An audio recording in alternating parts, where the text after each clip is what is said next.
What's good, you guys? It's Lifestyle from LifestyleDidIt.com. The new Toronto 3 album has recently dropped, and I really liked the beginning of this album and decided to make a beat similar to it. And then while I was making it, I was like, let me go ahead and make a video and break this down so you guys can kind of see my take on it and kind of how to make the beginning of that album where there's a lot of choir, strings, dark pianos, and then really hard-hitting kicks. So I'm going to show you how I did it. I'm going to break it down, but first, let me show you the beat.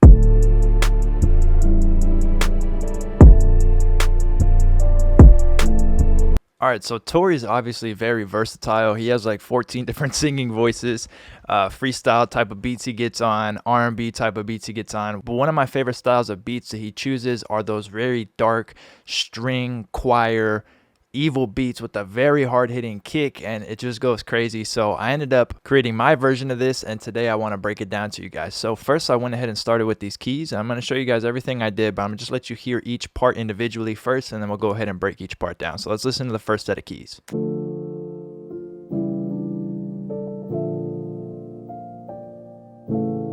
There's that floor noise that's in the back of it, right, that you hear, and I actually didn't turn it off. It's that static you hear in the background that comes in Keyscape. You can mute it or keep it on, and I like how it sounded on. So next, we're going to go to the next piano, and all I did was take out the melodies at the top. Like I said, I'll go in and show you guys after, but we're just going to hear it. For this one, it's kind of the same chord progression without the top melody.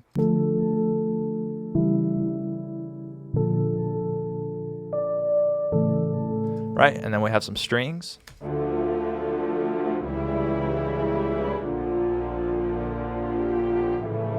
Sound dope, and then we have a choir.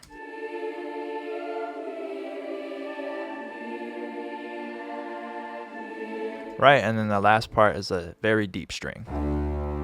And then all together sounds like this. Oh, and then we have this drum from Splice too. I forgot to add that in. So you guys can go ahead and get that from Splice. It's right here. So when I just downloaded this drum, and here's how it sounds with this.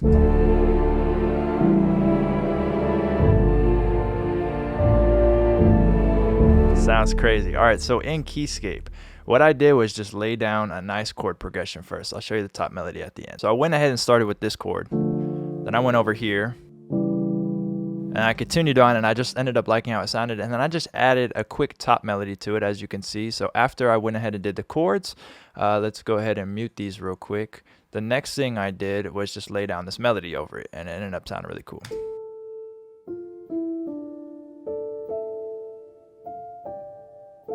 And then I added in these second notes right here. The melody actually went straight up. As you could see, I added in A, D, A.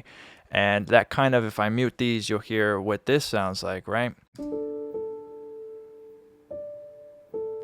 Right, and then if we mute these, you'll hear what it would have sounded like without them. But together, it sounds really good. And then all together.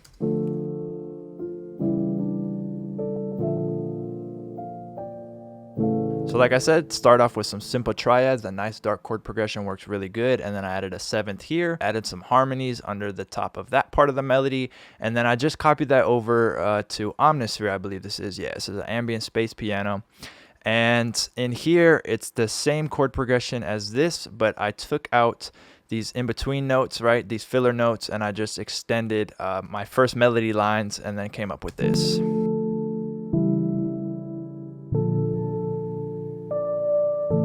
And then it layers nicely. Okay, so for the strings, I did the same thing, and I copied over the second part. So as you can see, this has almost all of the melody and chords.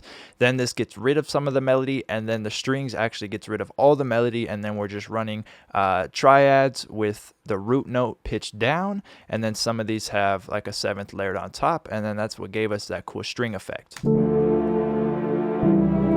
Because if we take out these deeper notes, right, it's not going to sound too good. Sounds cool, but watch when I add in these root notes pitched down an octave. It gets evil. We could do it again, but then we'll start clashing with the 808. But I already have it cut with the EQ, so we can actually go ahead and leave that. So I have some stuff running on this. If you hear the strings by themselves, it's just a contact library, right? It's contact strings. And if I play them without the effects, this is what it sounds like.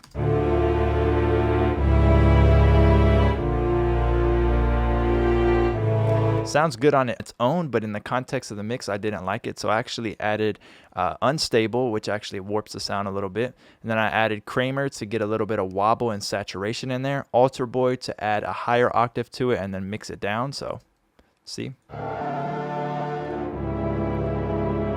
Kind of gives it like a nasty tone, right? It sounds cool. Then a little bit of halftime just on the high end of it, and then some parametric EQ to cut out the lows and the highs. So here again is before, after, and it lets it blend in so nice with those the rest of the melodies. Then I have it pan to the left.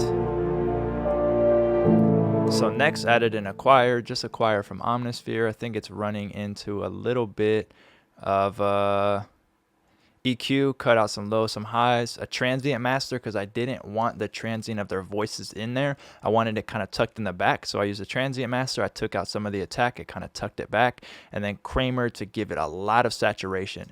And here's what that sounds like.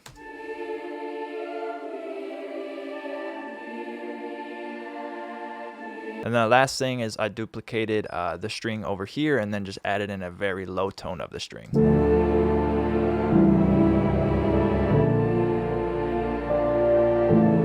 Right, and then in this drum that I got from Splice, like I said, it's just a Splice drum, and I added that in and it sounded really cool.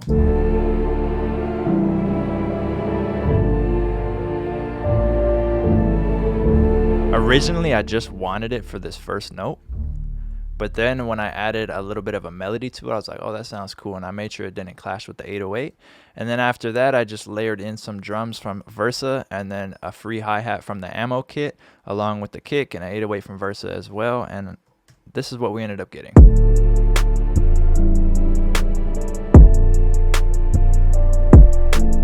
So obviously that kick is extremely loud, but if you hear on this album and almost all Tory songs, those kicks are disgusting. The first song in the album on Toronto 3, the kick kind of just destroys the mix, but in a really good way. It's so aggressive that when it comes in, it just takes over. So that's kind of what I wanted to utilize and do here. And I really like how this one ended up coming out. So if you guys did like this as well, leave a thumbs up and tell me what else you guys want me to cover. I love doing these type of videos, kind of create something and then go ahead and break it down. It's really fun to show you guys, you know, how I did it and how I made the beat. So like I said, if you did like it, leave a thumbs up. You guys can follow me on all social medias at Lifestyle Did It. Make sure to hit my site, lifestyledidit.com, for everything else. If you want the drums I use in here from the Versa kit, that is also available. Other than that, subscribe to your boy, push notifications. Thanks.